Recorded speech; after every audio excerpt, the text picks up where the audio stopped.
Hello and welcome to Aussie Biology. I'm Christina and I'll be talking about a range of biology topics in this blog. In this inaugural episode, I'm going to be talking about the red-necked wallaby. But before I get to that, if you're watching this, thank you. But if you're not from Australia, I know what you're thinking. Is Christina from Sydney or Melbourne? So let's just take a short detour so I can give you a quick geography lesson.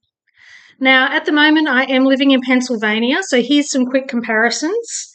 By land mass, Australia is 79% the size of the US. Australia's current population is around 28 million, while the population of the US is over 347 million.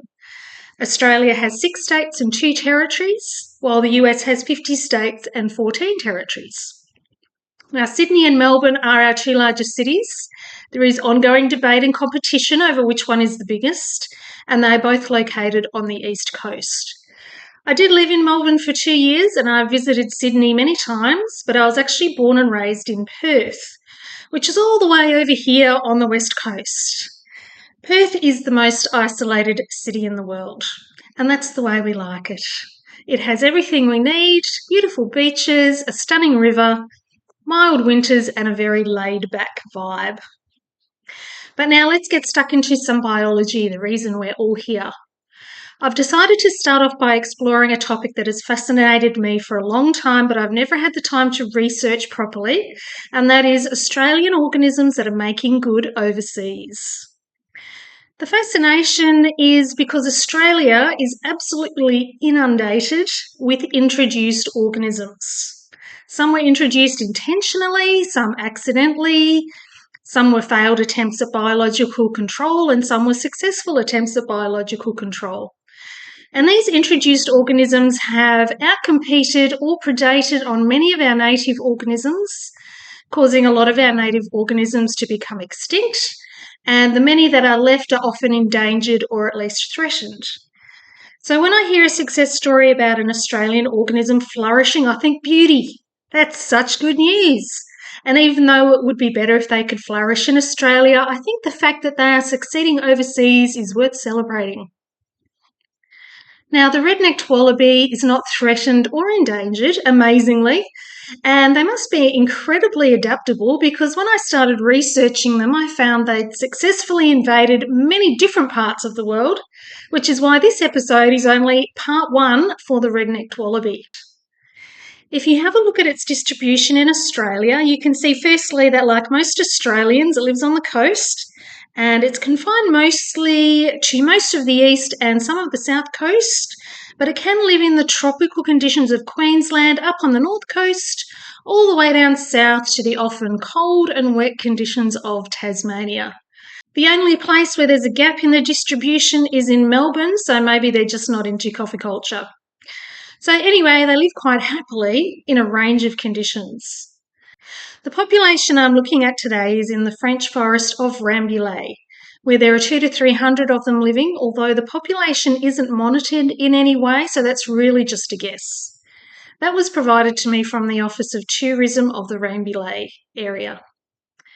The climate of the forest is very similar to Tasmania, and most importantly, the lowest it gets in winter is 5 degrees Celsius. So there's no snow or ice, which is fortunate for the wallaby because it probably wouldn't survive those conditions. So how did they get there? Apparently, in the 1970s, some of the wallabies escaped from a zoo in MOC after a storm. They found their way to the Rambouillet forest where they live quite happily with no predators and an abundance of the food they eat, which is grasses, roots, tree leaves and weeds. It rains a lot in the area, so there's lots of vegetation for the wallabies to eat despite competing with deer and boar for food. They certainly don't seem to be doing any harm to the local environment. Now, they are introduced, so they're not protected, but being in a state forest, they are pretty safe from humans hunting or shooting them. Most wallaby deaths occur on the road, with about 15 to 20 animals getting killed each year, which quite honestly would also be happening to the populations in Australia as well. Just as a point of interest, there are kangaroo road signs warning drivers about the wallabies, and people who live in the area can get a letter for their insurance companies stating that hitting a wallaby on the road is a real risk that they need to be insured for. Personally, I think the chance of seeing an Australian animal in a French forest would be enough of a surreal experience that it would attract a lot of tourists if they knew about it. But in the website on the Rambouillet Forest, there's only one mention of the wallabies. Anyway, I'm going to visit if I get a chance. The estimates of the population numbers varies widely over the years since the 1970s, and depending on which source you're looking at. But in 2020, there were several genuine reports about a steep decline in the population and the fact that nobody knew why it was happening and nobody was doing anything about it. I couldn't find anything reliable online about their population numbers since 2020, which is why I contacted the tourism office. So hopefully there really are 200 to 300 wallabies still living in the forest. The only threats I can imagine impacting this population in the future would be number one, climate change, which would impact all organisms in the forest. Number two, illness and weakness in the population due to inbreeding. Because they can't interbreed with any other populations, inbreeding is a real concern. Number three, the authorities of Rambouillet decide to get rid of them, which I can't see happening because they're coexisting quite harmoniously with the native organisms. And they're cute.